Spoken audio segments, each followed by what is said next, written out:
forma elas podem ser deportadas. Então tem muita gente nessa situação. Agora, Demori, a gente estava comentando aqui também sobre o cancelamento dessa reunião de emergência da CELAC, né, Comunidade dos Estados Latino-Americanos e Caribenhos, para discutir essas deportações. A presidente de Honduras, a Xiomara Castro, que também é a presidente da CELAC, ela disse o seguinte, queria trazer a fala dela aqui: os migrantes e seus direitos constituem uma preocupação comum que deve ser abordada com objetividade e responsabilidade. No entanto, novamente recebemos a posição sistemática de países membros que privilegiaram outros princípios e interesses diferentes aos de unidade da região latino-americana e caribenha. E ela não está citando nomes, mas, como a gente já disse aqui, ela está falando de um cancelamento depois de pressões da Argentina do Javier Milei e também de El Salvador, do Bukele. Dois aliados, assim, muito claros com a política do Donald Trump, com o próprio Donald Trump, a apuração que está no blog da Daniela Lima, no G1, mas também surpreende um total de 0 pessoas, né? O não alinhamento do Javier Milei já era uma preocupação de como seria a postura da Argentina nesse encontro. E, infelizmente, a gente teve o cancelamento que poderia gerar essa reunião a médio e longo prazo, né, Demori? Poderia gerar uma pressão nos Estados Unidos, um posicionamento importante e claro dos países latino-americanos. A gente tem um problema de unidade na América Latina, né? Até hoje eu estava vendo em algum lugar. O Rodrigo Viana, nosso colega que está viajando, o Rodrigo publicou no Instagram dele, ele passou por Porto Alegre em direção ao Uruguai nas férias e falou: passei por Porto Alegre, lembrei que eu vim aqui cobrir o Fórum Social Mundial. E aí eu lembrei que eu participei desses fóruns lá no começo, né?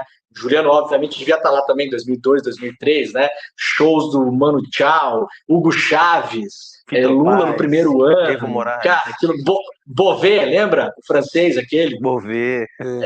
Cara, foi uma... Aí, porque me jogou naquela memória e eu fiquei lembrando, pensando no comentário de hoje. Na época, tínhamos a América Latina unida, pelo menos ideologicamente, olhando para o mesmo lado. Eu acho que se nós tivéssemos um perfil dos presidentes hoje parecido com na época, que foi se formando depois também, né? Daí com o Rafael Correa, com o Evo Morales, a gente foi formando isso, né? Hoje nós temos os principais países da América Latina, Gabi, em termos de tamanho, proporção e importância nesses fóruns, né? Brasil, Argentina, Chile e México, né? Se você for pegar, o Lula e a Cláudia Sheinbaum, que estão mais alinhados em relação a esse tema. A Argentina está perdida.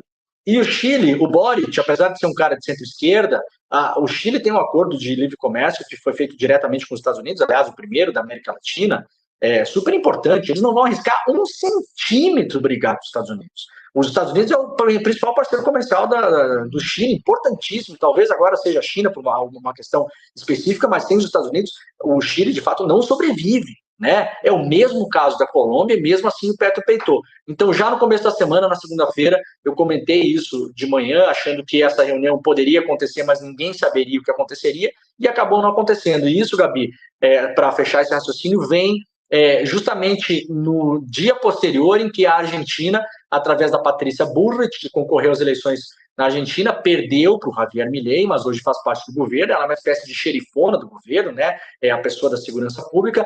Ela anunciou uma coisa que é meio tragicômica, porque eu conheço muito bem a região, é a região onde eu nasci e me criei. Ela anunciou 2 coisas. Primeiro, que vai fazer uma cerca, um muro, entre a Argentina e a Bolívia, porque, para quem não sabe, na Argentina, os bolivianos são os imigrantes do mal, a serem combatidos, a serem expulsos. Eles jogam essa imagem em cima dos bolivianos. E vai fazer uma cerca, vai aumentar, vai fazer um muro, sei lá o quê, na fronteira com o Brasil.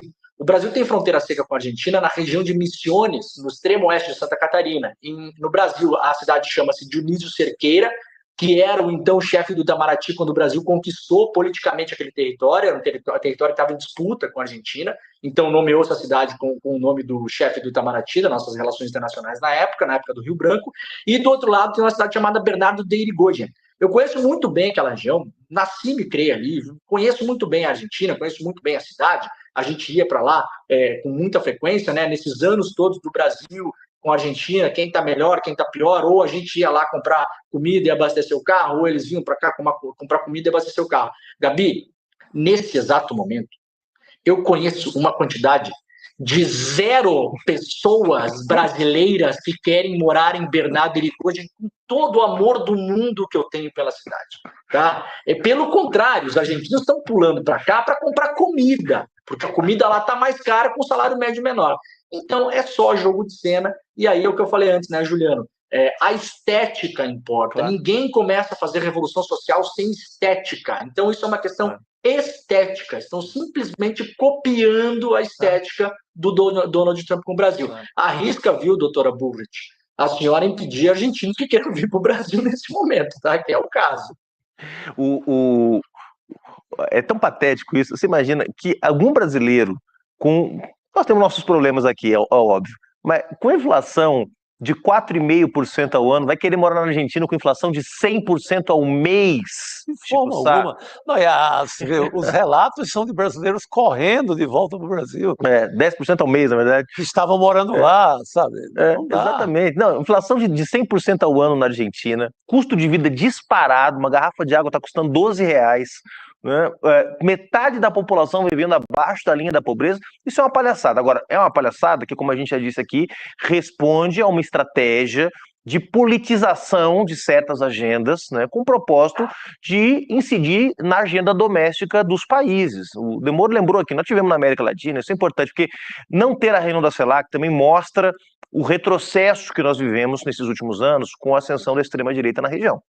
Porque nós já tivemos aqui, além de vários governos, teve um momento que na América do Sul só a Colômbia estava alinhada com os Estados Unidos. Todos os outros países eram governados ou por governos de esquerda ou de centro-esquerda, todos. Era o Tabaré Vázquez no Uruguai, Kirchner na Argentina, Lula no Brasil, Fernando Lugo no Paraguai, Evo Morales na Bolívia, a Michelle Bachelet no Chile, Chaves na Venezuela, tínhamos Rafael Correa no Equador e tínhamos sempre alguém mais ou menos alinhado com esse bloco no Peru, Ollanta no momento, etc. e tal. Então, quer dizer, nós tivemos aí um momento em que se criou a CELAC, em que se criou a Unasul, que tem sede hoje lá em Quito, né, que também está abandonada, jogada lá, com mato crescendo no prédio da Unasul, né, que era um instrumento fundamental de unidade dos países sul-americanos, Conselho de Defesa da Unasul, para pensar estratégias de defesa comum dos países, para evitar a ingerência externa, sem falar dos instrumentos de cooperação econômica, Fomplata, CAF, bancos que foram criados para ajudar a financiar obras de infraestrutura entre os países. Então, nós tivemos nesses últimos anos muitos retrocessos nessa área. A volta do presidente Lula ao governo ajuda a tentar reativar alguns desses mecanismos. Nós tivemos no ano passado a reunião da Organização do Tratado de Cooperação Amazônico, que é um tema importantíssimo, seja em termos de defesa, termos de obras de infraestrutura e, sobretudo, o tema climático, né? Porque reunir os países da Amazônia, que tem a Amazônia no seu território, é muito importante. Então, os países estão atendendo os chamados do presidente Lula. Quando ele chama para uma reunião, vem todo mundo. Ele é, de fato, um anfitrião respeitado pelos demais chefes de Estado. Mas nós temos uma divisão, isso é inegável. Nós temos o Milei, direita. Nós temos o governo do Paraguai, Franco, direita. Nós temos o governo do Peru, direita, uma golpista, aliás, a Dina Boluarte lá, que tomou o poder sem eleição, sem nada. Daniel Noboa, no Equador, direita. Então, essa situação na região não é fácil. O isolamento da Venezuela, que eu diria, já chamaria até de um auto-isolamento, né? Além do isolamento externo, ela também se isolou com os erros que cometeu. Crise política na Bolívia, não é um momento fácil para pensar um enfrentamento conjunto para o que está acontecendo na região. Aí, só para trazer detalhes dessa cerca aí, né, gente, que, olha... Tem foto da cerca já? Passa dessa cidade aí da Argentina. É uma cerca de 200 metros na fronteira. Então, como é que isso poderia conter a travessia de pessoas e comércio, né, gente? Gabi, sabe o que é mais interessante? Essa fronteira com a Argentina é um pedaço de fronteira seca, porque depois, seguindo em direção ao sul, você tem o rio Peperiguaçu, que foi, aliás, o rio que fez a fronteira do Brasil com a Argentina. Os argentinos queriam que fosse o rio Chapecó. Então, por sorte ou azar, Gabi, eu quase nasci argentino, tá? Não deu, quase lá, imagina. Tem algo, tem algo de argentino aí. Não, imagina eu e Messi jogando nessa seleção. Por isso que ele tá pro Grêmio, entendeu? Não ia ter pra ninguém. Não ia ter como. Então, então ali é uma fronteira seca. Nessa fronteira seca, você tem as duas cidades, você realmente caminha assim, é como se fosse Rivera no no Uruguai, né, na fronteira seca com o Brasil. Você tem uma avenida e de um lado é Argentina e do outro lado é Brasil. Só que depois que termina a cidade, começa um sem fim de fazendas que estão em território argentino e brasileiro ao mesmo tempo. Pergunto, o agro deixará muros passarem nas suas fazendas para dividir as suas plantações de soja e os seus boizinhos, Juliano? Já temos a resposta, né? Mas é muito boa essa história, assim, porque no fim das contas virou uma piada pronta, né? Até o governo da Bolívia se pronunciou, e aí se pronunciou, assim, de forma diplomática, falou que vê com preocupação, que esse tipo de assunto deve ser discutido bilateralmente, mas na prática é um mico, né, A gente gente? pode A cerca de pedir 200 memes metros. aí pro pessoal que está nos acompanhando, é a audiência do ICL, você que sabe fazer, faça memes da cerca do Milei. Parece aqueles cercadinhos que Como você imagina, de casa, Como você sabe? imagina que vai Aqueles ser a cercadinhos cerca dentro de do casa, você Milei? põe quando o bebê tá começando a andar, e aí você põe o cercadinho para ele não conseguir, né? fingir que tem uma cerca A ali. Márcia, nossa A diretora, Gabi lembrou deu uma que ideia de charge para Aroeira, hein? Aí, Gabi, você deu uma ideia de charge para Aroeira. Ó, Aroeira, fica a dica aí, hein? Boca. Aroeira que assiste aqui em Série Notícias. Tudo bem. Genial, Aroeira. Ai, gente, bom, vamos nessa então. Demore. Obrigada por hoje. A gente se vê de novo em breve, querido. O cara deu uma aula de fronteiras Deu Brasil e uma aula, deu uma Argentina. Valeu demais. Valeu, gente. Obrigado. Deu para Beijo pra dar vocês ainda no um programa pouco aí. um alívio, né? Porque ele trouxe ainda uma carinha Que maravilhosa aqui pra dá gente. esperança na Puxou o humanidade. pai, né, Gabi? Puxou o pai, né? Você viu Um beijo que especial. alguns gaiatos aqui no chat estavam dizendo que puxou a mãe, dizendo exatamente o contrário. Pô, essa mãe salvou essa pequena criatura e tal. Mas é a nossa audiência, o humor da nossa audiência. Que assinte. Um beijo, né? Ele nunca tinha. Ó, primeira vez, hein, que o Luca invadiu este programa. Eu amei. Vou fazer uma verdade. petição aqui, um abaixo assinado. Muito pra ele bom, invadir toda mais semana. participação. É isso. Beijo, Demore. Valeu, querido. Valeu, gente. Valeu, Tchau. querido. Até mais. A gente segue aqui conversando sobre política internacional, sobre Guantánamo. Quero ouvir a Heloísa Vilela a respeito desse assunto. Elo, que foi tantos anos correspondente nos Estados Unidos. Elo, boa noite, querida. Boa noite, pessoal. Olha, só ouvir a palavra Guantánamo já dá arrepio, né? Porque aquilo ali, o karma daquela região ali, né? pesado. É pesadíssimo. Eles seguraram ali centenas de imigrantes haitianos muito antes de transformarem Guantánamo no presídio que manteve por 10, 11, 12 anos várias pessoas acusadas de terrorismo sem processo, sem direito a processo. Elas não tinham uma acusação formal e ficaram presas ali anos. E agora ele fala de Guantánamo como um lugar para deixar presos os imigrantes que forem encontrados nos Estados Unidos sem a documentação necessária para estarem no país. Essas são as fotos que a gente conheceu. Essa é a fama de Guantánamo, né? Um presídio, assim, absurdo, que os Estados Unidos transformaram essa área em presídio justamente para fugir da jurisdição. Como não é território dos Estados Unidos, né, não está dentro do país, então eles deixaram essas pessoas no limbo jurídico.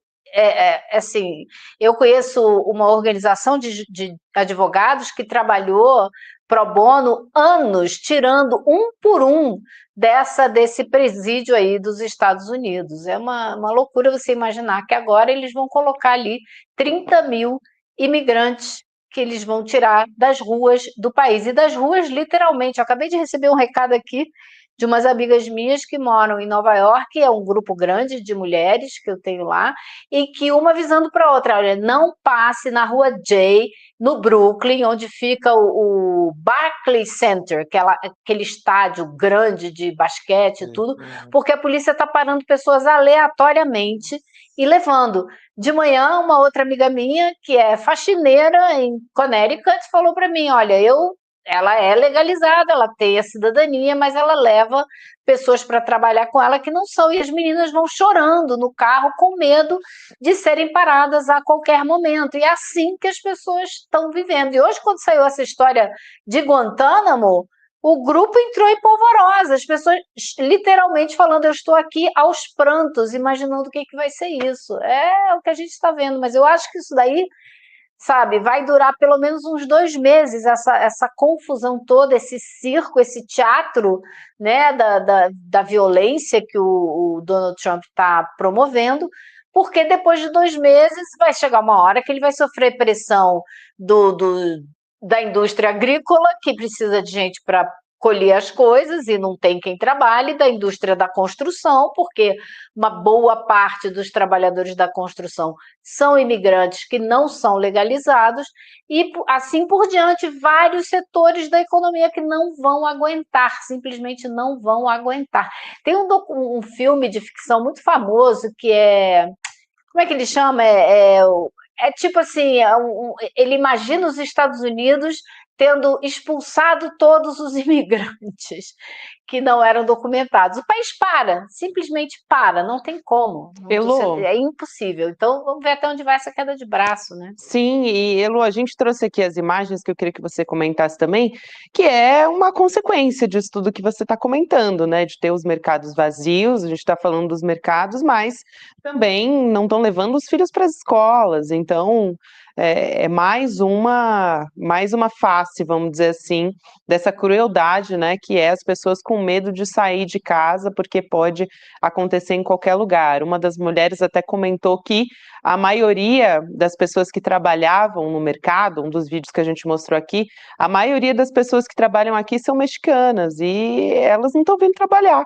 Então a gente está vendo os mercados completamente vazios, os comércios vazios e as pessoas realmente com medo de ir a qualquer lugar, né? De fazer atividades básicas ali do dia a dia. Aí você vai ver a consequência nos negócios. Você vai ver funcionário que não aparece para trabalhar porque está com medo. Escritórios que não serão limpos, porque o trabalho de faxina é todo feito por imigrantes em várias cidades do país. Não é só em Nova York, não é só em Washington, não é só na costa oeste, é no país inteiro. E o próprio estado do Texas, que é super fechado com o Trump, e o estado da Flórida também, que é super fechado com o Trump nessa política terrorista, né? Porque é terrorista no sentido mesmo do termo, está aterrorizando a população, eles vão sofrer a beça, porque a mão de obra lá toda tem uma participação gigantesca dos imigrantes. Então, essa queda de braço vai ser complicada. Eu vi que na Flórida, o governador da Flórida tentou passar uma medida essa semana para impedir que as universidades aceitassem alunos que sejam imigrantes sem documentação. Isso é um primeiro passo para levar essa medida para os outros degraus abaixo no sistema educacional e chegar até o jardim de infância, não deixar filho de imigrante entrar nas escolas, entrar no sistema de ensino. Então, assim, eu não sei até onde vai essa radicalização, mas uma coisa é certa, isso só vai fazer afundar a economia dos Estados Unidos. É isso, Elo. Daqui a pouquinho a gente vai ter o Elias Jabbour com a gente, importante aqui para a gente continuar repercutindo todas essas notícias internacionais, Juliano. Eu queria que você comentasse 2 questões para a gente. Primeiro, essa notícia de Guantánamo, ela é bastante chocante para quem sabe o significado que tem Guantánamo, simbólico, político, depois, sobretudo, do 11 de setembro. Você morou muito tempo nos Estados Unidos, queria primeiro que você comentasse para a gente se tem uma visão crítica, porque houve muita pressão da opinião pública durante um período, até para o fechamento de Guantánamo dentro dos Estados Unidos, né? Houve muito questionamento, né? Se esse questionamento, se essa crítica à existência de uma base americana em Cuba, em Guantánamo, ela ainda existe e, portanto, se isso pode, de alguma forma, ser um elemento também de desgaste no médio prazo em relação ao Trump, né? Acho que essa é uma questão que vale a pena refletir, e também se aí em Brasília começa a ter também algum tipo de diálogo, porque se mencionou, né, a ideia de um grupo de trabalho do governo brasileiro também para tratar do tema com o governo americano, se começa a ver também alguma iniciativa para também expandir a rede de proteção a esses brasileiros que vão começar a voltar, provavelmente uma parte deles por conta própria, porque, quer dizer, uma coisa é o brasileiro que volta deportado pelo governo dos Estados Unidos, outra coisa, certamente vai haver um contingente de brasileiros que vai voltar dos Estados Unidos porque simplesmente vai desistir da tentativa de migrar, né? E vai acabar voltando, não deportado, mas vai voltar em condições que a gente sabe que são condições difíceis, né? Que se há alguma discussão hoje a esse respeito também aí em Brasília. Olha, Juliano, ontem naquela coletiva da ministra dos Direitos Humanos com o ministro das Relações Exteriores, eles deixaram muito claro que já estão trabalhando para, através do contato com empresas aqui no Brasil, tentar arrumar algum tipo de colocação dessas pessoas no mercado de trabalho.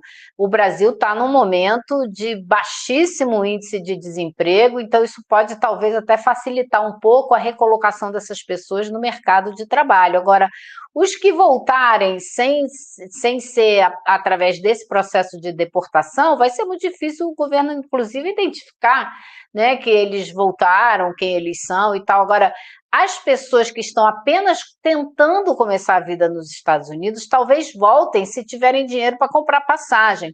Mas muita gente já está nos Estados Unidos há muitos anos na mesma situação. E dificilmente essas pessoas que já têm uma vida, né, estabelecida vão virar as costas e mudar de país novamente e pensar em reestruturar a vida, trazer família. Acho muito difícil que isso aconteça, né? Por enquanto, não tenho ouvido isso, mas o governo brasileiro está pensando sim nessa possibilidade de auxiliar na recolocação das pessoas no mercado de trabalho.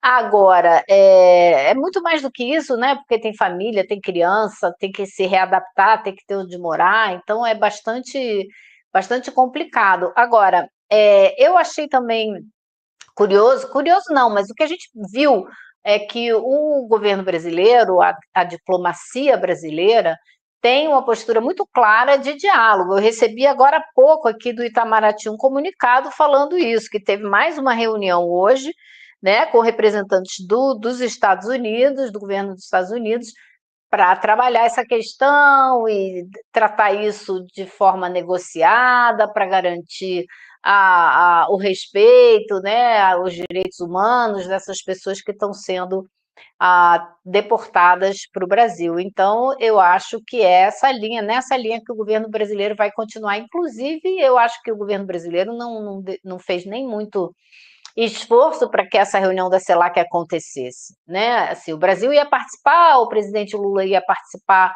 por teleconferência, mas não senti nas conversas que tive com pessoas do Itamaraty que houvesse um esforço para que essa reunião acontecesse, muito pelo contrário. O que eu ouvi foi: estamos tratando da questão dos refugiados, deportados nos próximos dias. Quando chegar na quarta-feira, a gente vê como é que fica essa reunião da CELAC. Ou seja, não existia realmente muito ímpeto e muito... Porque eu acho que o Brasil avalia que acertou na maneira de reagir ao Trump, sem dar palco para que o escândalo dele fosse ainda maior. Acho que também existia essa avaliação, como aconteceu com o Petro, né? Que aí o escândalo tomou uma proporção muito maior, mas no fim das contas o Petro saiu ganhando porque trouxe o pessoal de volta dignamente, né? Então acho que cada um apostou num caminho e acha que na sua aposta o resultado foi positivo, né?